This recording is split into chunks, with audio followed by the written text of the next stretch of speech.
Hello, and welcome to the eTech podcast with me, your host, Ryan Morn. I have been involved in the development of electrified vehicles and machines since 2005 as an engineer and a business leader. This podcast is the product of my passion for electric and autonomous vehicle technology. I'm here to share knowledge from some of the world's leading experts, as well as my own insights. Join me as we accelerate the transition to cleaner, safer and smarter vehicles and grow the industry around the world.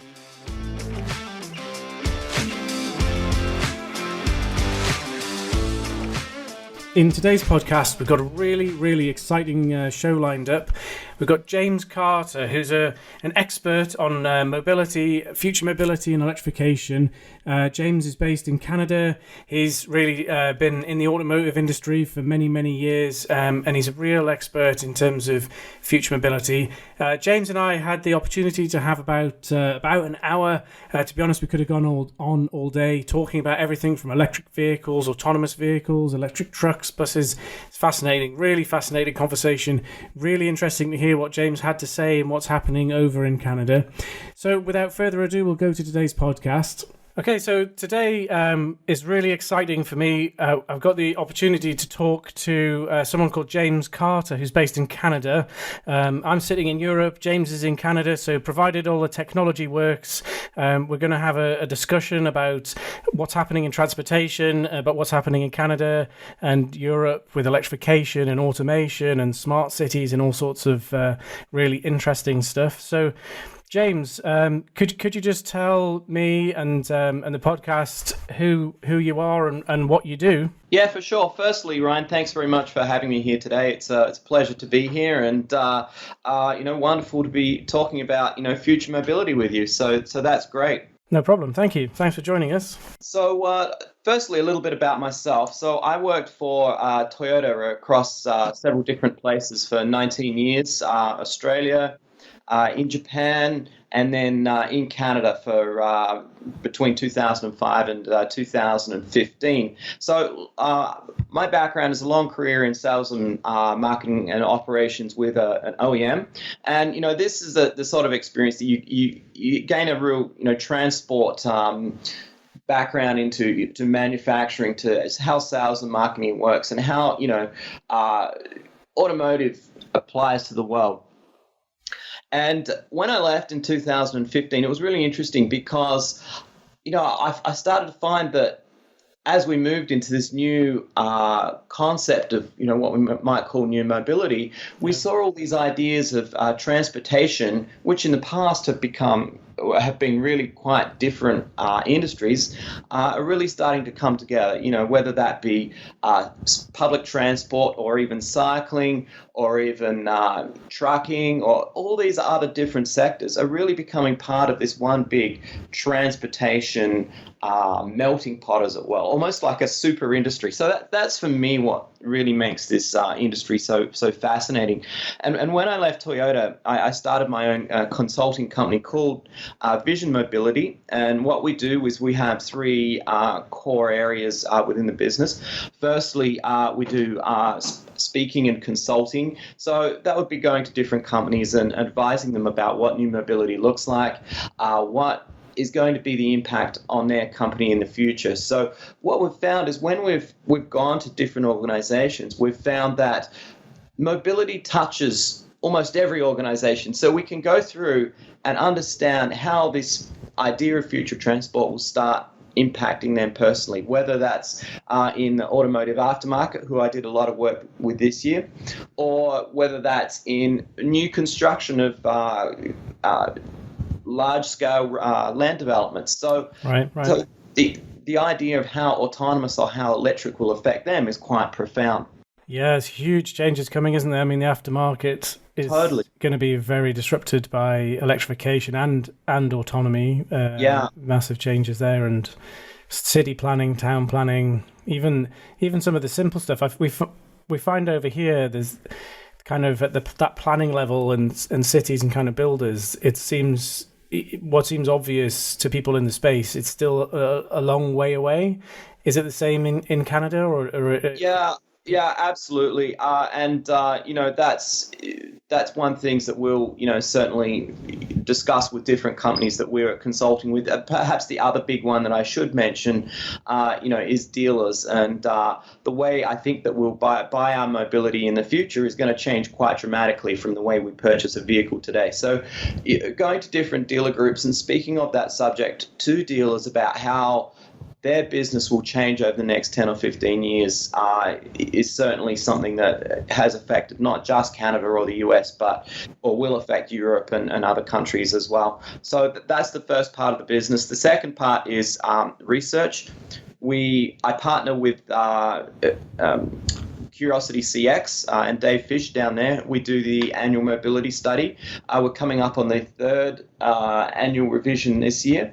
And we also partner with Michigan State University. And this year we've also partnered with LEK Consulting, which is a big consulting group, global consulting group as well as part of that. And the third part of the work that we do is assisting startups for finding new business opportunities and a connection to automotive as well. Oh wow, that sounds really exciting. So you've got a very broad spread of activity there.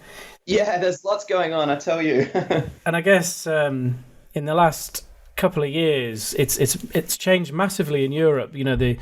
Basically it's gone from kind of no one being all that interested in electrification, and certainly not really that many people talking about autonomy, to now, right. Literally not a day goes by without a new kind of massive EV launch, some big, 1,000 new chargers being installed somewhere, and stuff. What is it like in Canada at the moment? Is it what's happening on the ground? Certainly the same sort of thing is happening in Europe. Canada, I guess, is part of the not global, but the regional North America area. So we see a lot of connection down to the US and on what's happening with future mobility, but in particular for Canada, we're seeing, and in particular Toronto even, we're really seeing some real growth in some really important industries that are a part of that. We've seen Uber invest large amounts of money into Toronto to develop AI, which goes into developing their autonomous development. We see GM operating their autonomous research centre just north of Toronto in Markham, and they partnered as part of their cruise development with that as well. We're seeing universities, especially such as University of Waterloo, about an hour's west of Toronto, who've actually developed and now testing their own autonomous vehicle, which, interestingly enough, they've named Autonomous. Okay, right. Which I found quite funny. Is that because of the Canadian thing, or is it? Correct. Yeah. Okay, so the large animal rather than the frothed milk-based dessert. Correct. Yeah. Well, yes, that would be kind of a moose would be funny. And yes. And the last one I think that's really interesting is the Ford and tie-up with BlackBerry, which with QNX too, which is QNX is already a world leader in security and automotive protocols throughout the world. I believe 60 or 70% of vehicles today have QNX protocols somewhere embedded in vehicles, and Ford is partnering their autonomous development with them. Oh wow! So in terms of autonomy, there's really absolutely tons of stuff going on in Canada at the moment, and I guess is that all quite visible, or is it kind of stuff happening off on test tracks and things, or will you actually go out sort of downtown and see autonomous vehicles kind of rolling around with people sitting behind the wheel? No, it's still small scale yet. It's still happening. It's not, it's certainly not out in the open. There's not necessarily any, say, shuttles that we've seen open that are fully autonomous yet. But, I think that's only a matter of time before that will happen.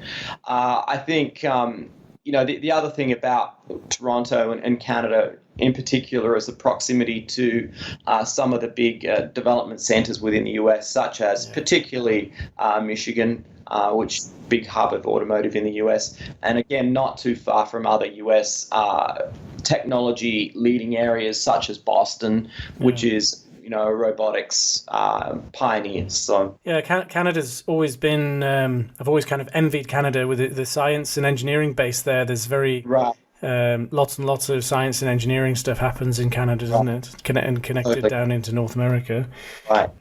Is it? And with perhaps a want to stay away from politics, but one of the things that Canada is seeing is the attraction of many new different engineers and development experts in forward new technology who haven't been able to go to the US due to the new political climate there. So we're seeing a huge influx of people and a real growth of I guess brain-driven community in particularly in Toronto, which is very encouraging for us. That's fantastic. That is, it's obviously, politics this side are not very stable either at the moment. And right. As I mean, my business is in the engineering space and electrification, and really recruiting and retaining good talent, excellent talent is one of the most difficult things that we are faced with.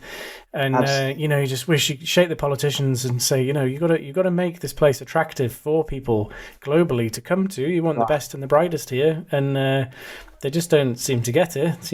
Right. And the places that do it well, best of luck to Toronto and Canada.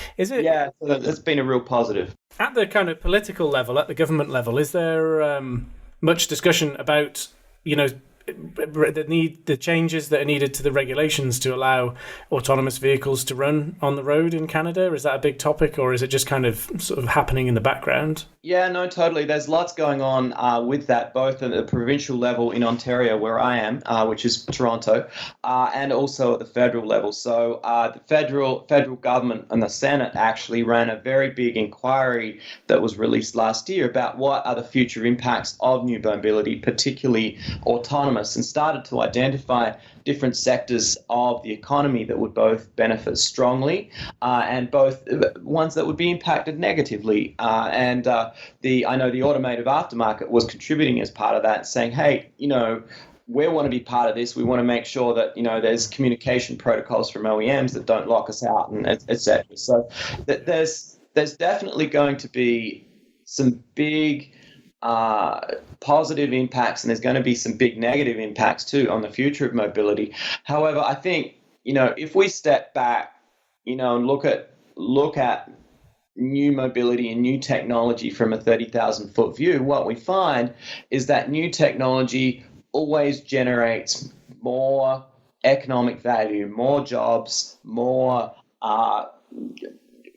economic goodness, for want of a better phrase. We've seen that with computing, how computing and technology surrounding that and the internet has done away with some jobs, but it's added so many more. It goes right back to the transition from horses to cars, where blacksmiths and stable owners or stable keepers were suddenly out of a job, but you suddenly find this whole new industry grew around automotive, and that's exactly what's going to happen with autonomous and new mobility. Yeah, it's interesting. I mean, a lot of people can relate very quickly to things like, truck drivers or taxi drivers, but then the flip is always that actually there's a big problem recruiting people into those professions like truck driving. Particularly I think globally there's issues with that, and it's not a great profession either, and I guess it's probably an easier job in the UK than it is in Canada. If sort of good TV programs about those the trucks that kind of run up and down into the cold, icy places. But it's kind of difficult, dangerous, fairly low-paid work, and you can see people moving out of that as the vehicles are automated. But then there's sort of skills shortages across a lot of the rest of the economy. We've got an aging population, so should be of benefit. But then where people don't kind of tend to see things like the aftermarket, where you've got things like body repairs. If we're not having car accidents as often, it's going to put pressure on body repair shops. If you're not kind of bumping the curb when you shouldn't be and knocking tires off, it's going to reduce sales of tires and that kind of thing. So there's a huge kind of lots of ripple out kind of areas behind the scenes that are going to be impacted. Absolutely. And, certainly on the consulting side of my business, it's about going to those different organizations that are connected in some way to transportation and saying, hey, your business is going to be impacted. Think about carefully what's going to happen. Think about carefully what might happen, might roll out to you in the future. And certainly dealers are the ones that are, to me, are the big impacts, because they're three main streams of revenue, being sales, being parts, being services, all impacted in some way by new mobility. And do you find obviously they're hiring you, so there's clearly some level of interest, but is it a difficult sell to convince people they need to be taking it seriously, or has it changed in the last couple of years? Are people more interested or less interested now? What's the general kind of feeling you get? Yeah, you're right. You know what? I wrote this article probably about 2.5 years ago, and I entitled it "Own a Dealership, Sell It Now," and it was a provocative title because I wanted to be provocative to like get people to think about how mobility starts to impact their dealership, and of course you start to see what I call these three distinct groups within dealers. Firstly, there's the group that, they get it. They understand that change is coming. They start reading about autonomous. They start reading about electrification in even their dealer magazines. And they say, well, you know what? This could really impact my business in some ways. I'm not quite sure how it will, but I imagine it will. And then there's this group that will say, we've been around for 100 years. There's no way that people are ever going to stop buying cars. People are ridiculous. It's just not going to change. My great-grandfather had my dealership. It's not going to change. So those people, you can't tell them anything. So it's hard to really communicate. They're making money now. They don't really care too much about what's coming down the road. And then there's this group in the middle. And it's probably 70 to 80% of dealers out there, and they really are just focused on what they're doing today. They're running their operation, and they haven't really even considered at a macro level what the coming change of mobility might do for their business in the future, how it might impact them, what the opportunities, what's the things that they need to avoid. So, it's that group that I really communicate to and try to say, hey, stop. Don't think about your targets for the next half an hour or hour. Don't think about, your quarterly profitability. Think about what your profitability is going to be like in 10 or 15 or 20 years' time. Think about where your business is going in the long-term future, and what are these macro trends that will really start to hit your business hard. Yeah, and these are big businesses as well, aren't they? I mean, there's a sort of in the US and Canada, you tend towards quite large dealership. Even a small dealership in on your side of the water is a big company, lots of employees, lots of revenue. Yeah, they can be. And even in North America, North America is still a little bit more fragmented in terms of dealer groups compared to the UK or Europe. But still, you're right. These are guys who own companies that employ quite a few people, even if they're just a single point dealer. They have a lot of revenue, as you mentioned, and traditionally their profitability, particularly in North America, has been pretty damn good. Yeah. So some of them have been living the high life for a while, and the potential that could come crashing down is not unreasonable. One of the big areas that I say to dealers is be careful about where you're putting your capital, where you're investing, how much money are you throwing at this dealership in the future. You're going to take 20 years to pay off this new glass palace, but is it still going to be profitable in 10 or 15 years' time? I've heard people talking about being quite deliberate with new investments to make sure that it's got like if they're putting a new dealership in, that it's almost built from spec at the start to be easy to convert into something else, or to have space that they can give over to something else. Like, I mean, at a real simple level, things like cafes, or kind of trying to get more sort of social engagement with getting people to come through the door for reasons other than just to kick the tires of cars. Absolutely right. That's one of the areas that I recommend to dealers, making sure that their facility that they're building is designed to be flexible for the future. Yeah, it's is the electrification starting to impact the market much over there? I mean, obviously you've got Tesla selling products, and that they have a no dealership model. Some of the new EVs coming in the market, they're planning to do sort of direct sales model. Are you seeing much happening with electrification driving what's happening in the marketplace yet?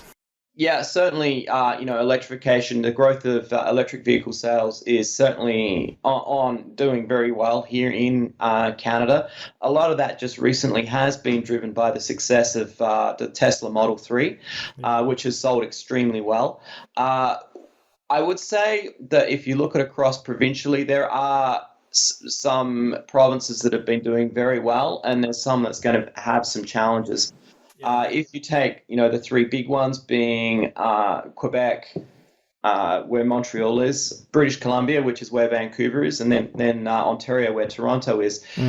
Generally, they've been doing very well. Up till now, they've had very strong backing from the government, with some government incentives to help people make the jump into an electrified vehicle. And, we're seeing very solid market growth. The big problem right now is Ontario, where a new populist conservative government has taken over, and they've rolled back all the climate change initiatives, including EV subsidies, including carbon tax policies that the previous government had, which is obviously having a detrimental effect on EV sales from the last couple of months onwards, which is a real shame, frankly. Yeah, it'd be interesting to see if that kind of flattens the demand, or if we're now... it feels like we might have gone through the tipping point, maybe, that, the sort of the subsidies in some cases were really important to get up and running, but they're becoming less so as the quality of the products coming on the market is better, and the costs are coming down and things like that. Yeah. I would argue that there's still a strong need for subsidies. When I do the numbers compared to a normal traditional IC engine vehicle, certainly on the upfront costs, it's harder to get into an EV than it is into an IC vehicle. And there's two problems that really start to become evident. One is the high upfront cost, and the second is up until now we've seen the resale value on EVs being relatively poor. Yeah. So like first generation Nissan Leaf, BMW i3, some others actually had very, very high depreciation. So in fact, after 3 years, the value of that vehicle was perhaps only 20% of its new value. So it meant that being able to lease that vehicle meant for exceptionally high lease payments, which was a big barrier. One of the examples that I saw was the Chevrolet Volt. Sorry, not the Volt, the Bolt. The full EV, which had lease payments which were actually significantly higher than a base BMW 5 Series. So it really made it tricky for the average person to really be able to jump into an EV, even if they were just looking for, low cost, cheap mobility. It became difficult. So that's why I would argue that subsidies are still needed, and my forecast is they're probably still needed for the next 3 to 5 years. We're seeing those aftermarket prices go up over here. I think as people are starting to understand a little bit more, and it's all a fear thing. You're scared about the battery replacement costs. Absolutely. But actually, we're kind of seeing, well, you know what, the batteries aren't really degrading that much over time. They're still fine. The resale values actually seem to be strengthening, if anything, over here. And I think that will occur over here as well, for sure. Yeah, and obviously the resales on Teslas are still really strong. Yeah, they are. Yeah, It's quite something, isn't it? Yeah.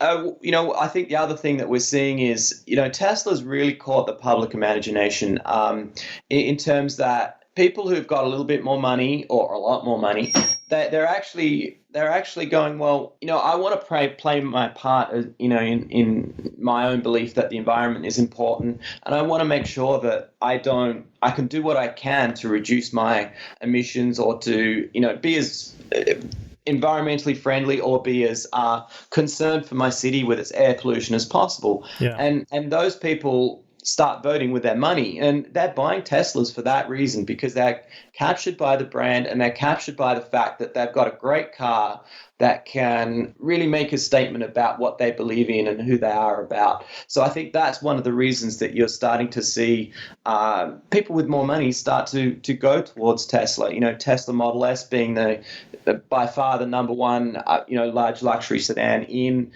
both Canada and the US, and Model 3 the number one I guess entry level luxury vehicle. Yeah.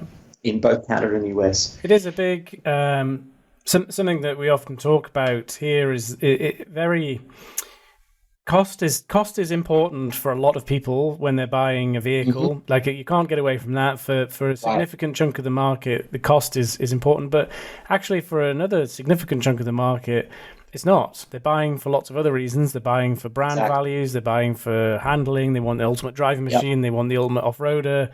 There's all sorts of other reasons, and the sales of premium vehicles, which aren't the cheapest on the market, but they've got some other better attributes of, they're soaring globally. It's really the premium SUV is where the money's at, not the Ford Focus or the sort of small 5-door hatchback.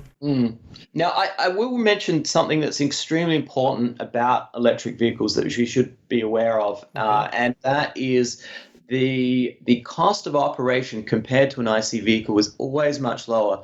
If you have a look at some of the OEM spec sheets where they actually compare their IC vehicle versus their EV equivalent, you'll see that they'll quote maintenance costs as around 50% lower than an IC vehicle. You don't need oil changes. The energy costs that you're putting into the vehicle are much lower. So, those things combined really make the ownership of an EV, once you're into it, very, very cost effective. It's just that initial cost to get in that's been problematic. And what you've been finding on the heavy duty side of the equation, we've seen new electric buses come out from the likes of Proterra over here in North America, but also introductions like the Citaro by Mercedes-Benz just recently. There's a Volvo, there's a bunch of others, but BID, of course, in China is a big one.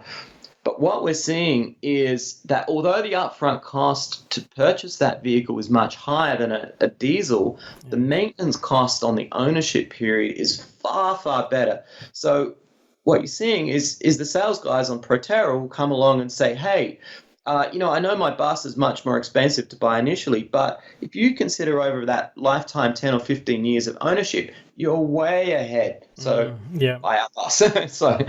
Yeah, it's that total customers getting smarter about the total cost of ownership, right? And that's it's funny. Even a couple of years ago, we've done a lot in the heavy duty market and buses and trucks and that kind of thing, and it was really difficult. A lot of customers they were interested in the total cost of ownership, but they weren't sort of properly. It wasn't a real driver in their business. But the last kind of maybe 3 years, I would say, it's become. Everyone is so aware of the TCO of the vehicles or machines they're operating, and it's such a big driver. And this is one of the interesting little conundrums there, because things like maintenance of ICE vehicles, for example, and particularly if you look at the heavy duty market, there is a massive shortage of skilled technicians who can do heavy diesel maintenance, and that's driving up the cost of having service work or repair work done on trucks and buses and heavy duty vehicles. So the shortage of people to do it is making it more expensive to hire the people to get it done, and the gap's getting bigger all the time, because with the EVs there's much less maintenance to be done. Generally it's simpler, or sort of swapping out units rather than kind of getting into stripping engines down and that sort of thing. So it's the gap is widening all the time, isn't it? Yeah, totally. And as the cost of battery technology comes down, those gaps will only just keep growing from here. And certainly for most fleets. I saw one just on a little tangent here. I saw a large OEM who go nameless right now saying that, we think that there's a familiarity with owning an IC vehicle, and that people won't buy our competitors' trucks and buses because they'll be familiar with what we offer. But the reality is that it's not about that for a fleet. A fleet is about, as you said, it's about TCO. It's about numbers on a spreadsheet. It's about what makes the lowest cost the most sense to operate for their business. And once those numbers start to flip towards EV, there's, they just don't think like, oh, I love my IC. I'm familiar with it. It just doesn't work that way. Yeah, it used to be a thing, didn't it? And I think it still is to a certain extent in the North American market. You get a truck that was built by Volvo, but it would have a Cummins engine in it. Right. And it had a Cummins engine because the operator ran Cummins engines and everything, and therefore every workshop had a stock of oil filters and the diagnostic tool and et cetera, et cetera. So for the ICE engine, actually that familiarity is more significant. But then if you don't need the oil filters and you don't need all of those other consumable spare parts sitting out in your workshops, it just sort of it's a completely different way of operating. So it becomes less important to have that.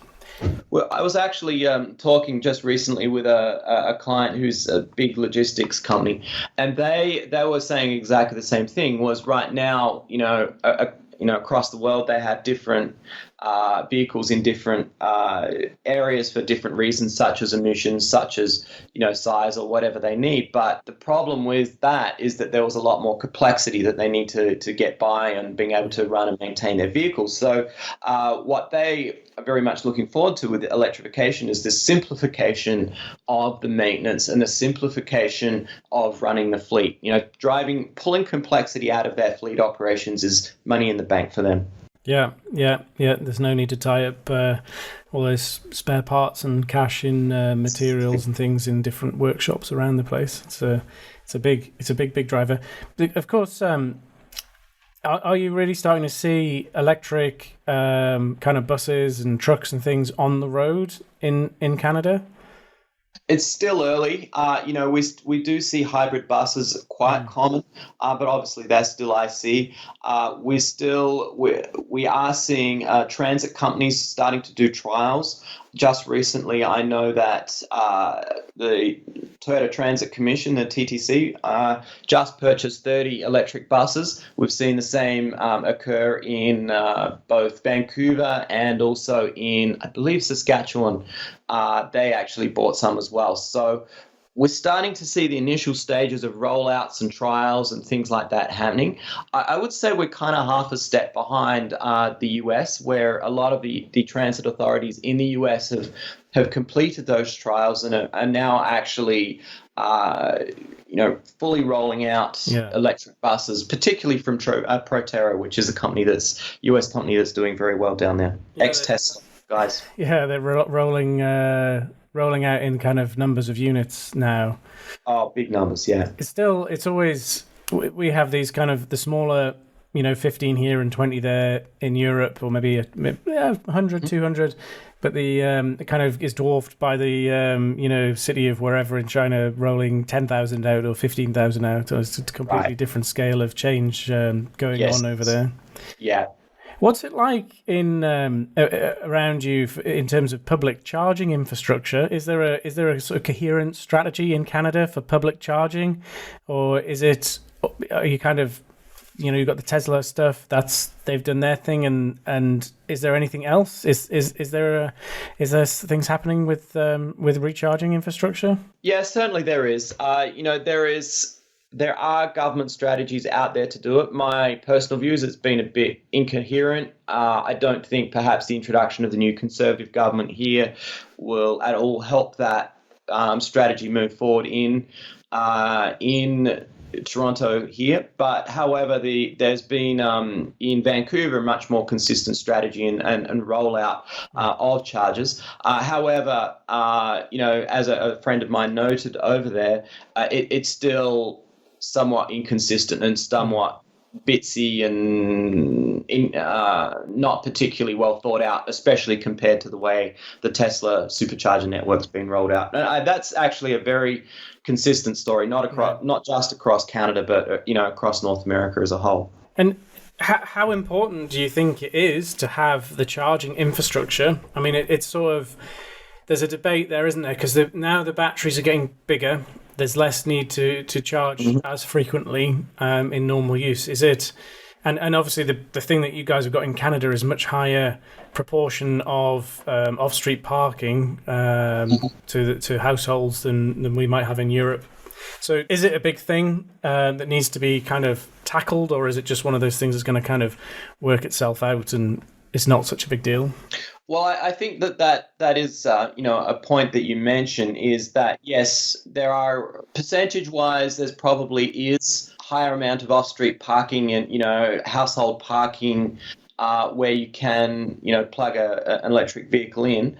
But at the same time, if you look at the core areas of especially Toronto and to a lesser extent Vancouver and Montreal, they're still space capped. It's still hard to find parking, especially in apartment buildings that can support EVs, and that seriously is a challenge. So therefore, the way that EVs roll out does need to have some sort of strategy tied to it, and it's almost tied to who's actually you're serving. Do you have appropriate connection at home to EV charging?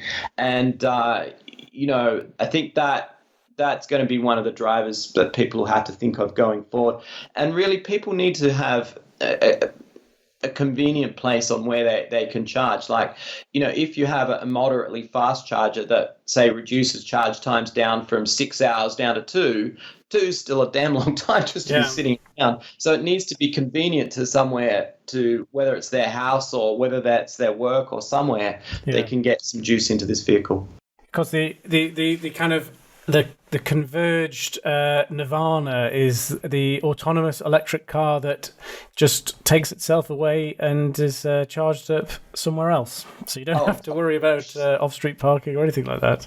Totally, and that would be wonderful, and that'll drive a whole new set of ownership and usage models that the idea of the taxi bot. But I think the problem is, until we get to that stage, how do we rolling out that charging network to the people who really do need them? So that's the questions, and sometimes the usage requirement on that is going to be a little bit person by person and individually based.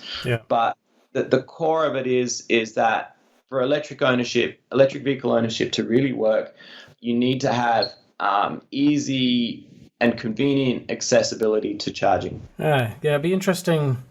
Is it interesting to see how it's going to develop? And the last there's been some big announcements on charging infrastructure with likes of ChargePoint, and then some investments by some of the bigger oil and gas companies. So I think there's, over the next year or so, there's going to be an awful lot of activity and new kind of rollouts of chargers coming that maybe aren't as driven by government funding as they have been in the past. Might be more commercially driven.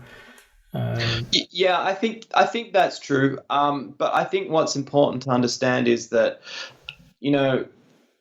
the role that the government plays is really to understand who needs the chargers, where they need to be placed, what are the connections to say that the substations they need, what are the connections to say by having extra vehicles in an area that's a commercial vehicle area or whatever. Those planning requirements that really form an important part of the way that we live in our cities and how our cities operate. Those things need to come together, but also to make sure that people who are maybe less well off still have access to the services that they need, and that includes electric vehicle charging as well. And is this when you were introducing yourself earlier and talking about what you did and the kind of consultancy part of your business, I guess it's that aspect of kind of providing advice to people planning large building projects and stuff about charging infrastructure and about this kind of thing. That must be quite a large part of what you find yourself being asked for. Honestly, the different projects come and go, and so sometimes it can be very busy on that, and sometimes we're working on other things. Yeah. But however, yes, it is certainly different companies will come along and say, but what is the future of mobility? How will that impact on me on this brand new building that I'm building? But it's not just about understanding the electric vehicle side, which is extremely important, but also understanding the AV side as well, because when you're planning for new buildings, those buildings there are going to be there for 50, 80 years or whatever the number might be. A long time, yeah. You go down to central London and those buildings have been around in many parts of the UK, and those buildings have been around for hundreds of years. So the point being is, what they're planning for needs to be adaptable for an autonomous environment.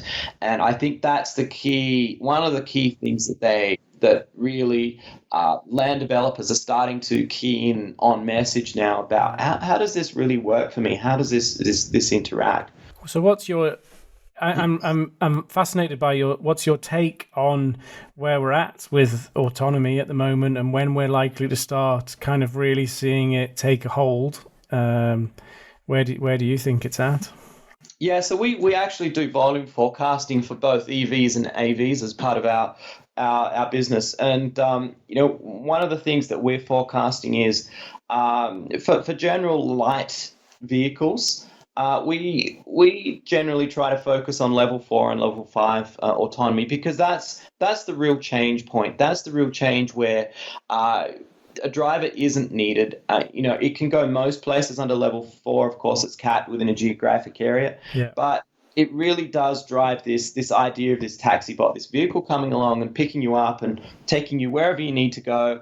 And then next time you want transportation, it again happening. So to me, that's one of the key drivers. Our forecast by 2030 is that we'll see in the range of 12 to 15% of all new vehicles sold having full autonomous availability on light vehicles. That doesn't include trucks, buses, whatever. Mm-hmm. But we do see that it will take a little bit more to ramp up, a little bit more to get going. We see that the average changeover for vehicles in North America is, from cradle to grave on average is sort of in the 12-year range, total life cycle range. So turning that fleet over does take time. Mm. And, once we sort of multiply that into a forecast for AV, it will take a little bit. And do you look at as well on the heavy market, whether the sort of economic drivers are arguably stronger, or is that a different picture? Totally. That on the heavy side, it's totally stronger.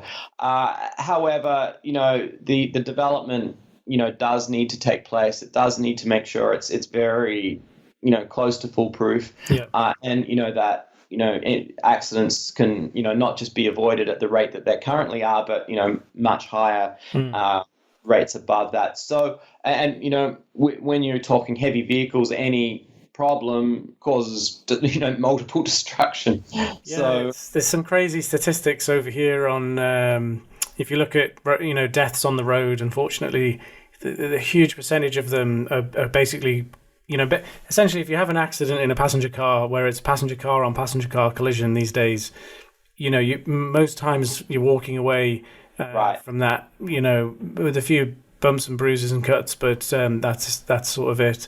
Whereas commercial vehicle on passenger car collisions, the statistics are not great in terms of the sort of mortality rates and things. So it's very it is really important to get it right. It's interesting. I mean, the technological roadblocks. I don't know. Do you see that there's still some big significant technical roadblocks to overcome, or do you think it's all just about kind of testing and proving? That's a good question. Now, I'm going to qualify myself here by saying I'm not at all a engineer, and so I can't speak to the exact technical problems that they have to overcome in detail. However, I think on a mass point of view, what we're seeing is the technology starting to get there. We're seeing low-speed autonomy rolled out by various shuttle manufacturers like Navia, the local motors, Ollie. In UK you have Origo as well. Yeah. So there's a few that are really starting to make some really good low-speed progress.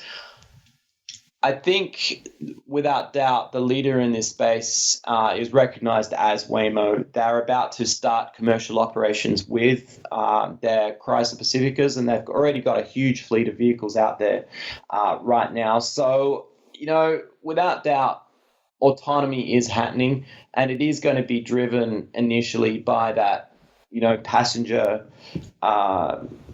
shuttle market, but obviously this technology will be rolled into both heavy duty and vehicles that we might buy ourselves.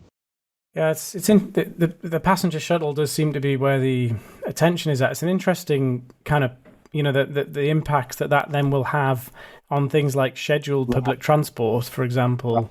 If people don't even like watching scheduled television anymore. So the kind of concept that we still have to stand and wait at a bus stop, you can see that it wouldn't take much to have a sort of flexible on-demand offer. Right. That could beat that, Right. Now, one of the big challenges that we see, certainly that it will still affect, smaller shuttles, but very definitely will affect, shared rides in passenger cars is the idea of trust. And we talk a lot about that in our annual mobility studies, and we survey every year what does trust mean in sharing a ride? So we'll ask, one of the questions that we ask is something like, would you ride share or would you carpool with a friend? So if you knew this person, they were a friend of yours, would you carpool with them? Yeah. What we found was more than 70%, maybe even 75, 80% of people would say, yeah, absolutely, no problem at all. I would be at least somewhat interested in doing that. Yeah. But as soon as we said, well, what would you carpool with a stranger, someone you don't know? It flips. Yeah. So suddenly we see around 60% of people, actually it's probably around 50% of people say, I would not be at all interested in car sharing or carpooling with someone I don't know. Yeah. There's this real trust barrier that's involved in here. And it's even more so with women than men. The trust gap on the female side is much higher than on the male side. And so, there's this real barrier about people being quite, they're not sure about the sharing component at all, which opens up a whole series of questions about, the potential future success of shared mobility in that respect, and what can be done to overcome those things, because obviously overcoming trust barriers with shared mobility has great flow-on effects like lower vehicle density and things like that. Yeah, there's some really interesting numbers around even when people are getting on a regular bus at the moment. Mm-hmm. The level of comfort they feel depending on the number of other passengers there are on the bus. Exactly. And there's kind of a Goldilocks effect of if there aren't very many passengers on the bus, you then sort of feel quite vulnerable and start to worry about what everyone else is doing. And then if there's sort of just the right quantity, everyone feels quite happy. And then if it's overpacked, like the tube is at sometimes, or buses in London, then everyone feels quite uncomfortable again. So exactly. It's definitely how we interact with each other. And I've got to say, one of my sort of, on sort of an autonomous vehicle, I know that I would probably rather pay to have my own autonomous transport than actually just the kind of idea of getting into something, and going, let's say I'm going to go on a long journey, 3 or 4 hours, and I'm going to get some sleep in the car or whatever.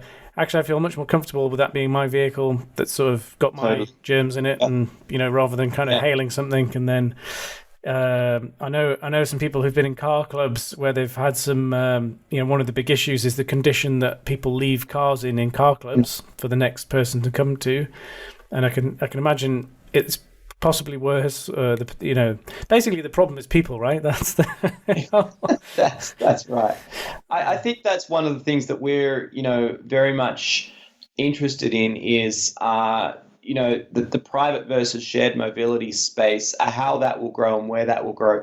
There's been a lot of focus on shared mobility, but I am quite concerned about this trust component that comes through so regularly in each of the studies that we do on consumer behavior, that sharing has problems. It's this trust component, it's this privacy component that you said. So I think companies, as they move forward, need to be a little bit careful about jumping too far into the shared mobility equation, because people just won't use it. Yeah. And if they don't use it, then it's no good at all. So yeah, they definitely got to think really carefully about how it's deployed and right. What the kind of because I do think people get overexcited with the concept of, in 20 years time, no one's going to own a car. We'll just hail them on demand. That's it. Well, actually, I'm not so sure. We quite like our own space. A lot of, it's if everyone just did mobility for the cheapest cost, then you'd go to a shared ownership model. But actually, there's plenty of people driving around in fancy, expensive cars because they like them. But you'd pay a premium to get some time back. That commuting time that you've got. If you basically got your eyes back, so you could do something else. Including sleep, probably, by the way.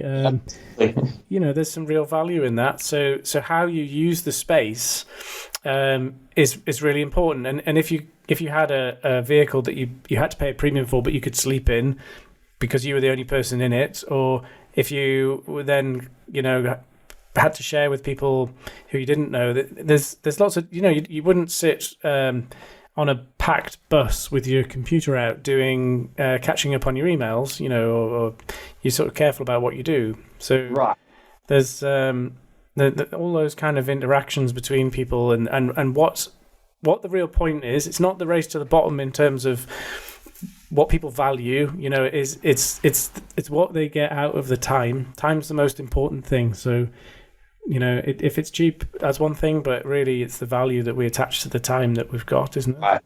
Right. Yeah. And I think it's, I think people make purchase considerations on their mobility, surrounding several different things. It's not just the cost of ownership, but it's also about convenience. It's also about privacy. It's also about trust. There's a bunch of things that people will make their decisions on, and really all of them need to come together to make for a successful, future mobility operation. So what's then, James? What's the next kind of big thing for you? What are you excited about happening next? Yeah, I think to me, I know we've already discussed it a little bit, but I think the heavy duty electrification sector is something that's going to be absolutely enormous. We're just starting to see the change, really flip on now. And I think, the one thing that the Tesla Semi did is it drove the imagination, and it drove the idea that electrification of heavy duty really is possible. It's and it not just for 100-mile journeys, but for 600-mile journeys, really long range, trucking, really long range vehicles. And I think what you'll start to see is this rollout of infrastructure, rollout of development to really support this idea of heavy duty electrification. One of the big things that I think we'll see is the introduction of ultra fast charging.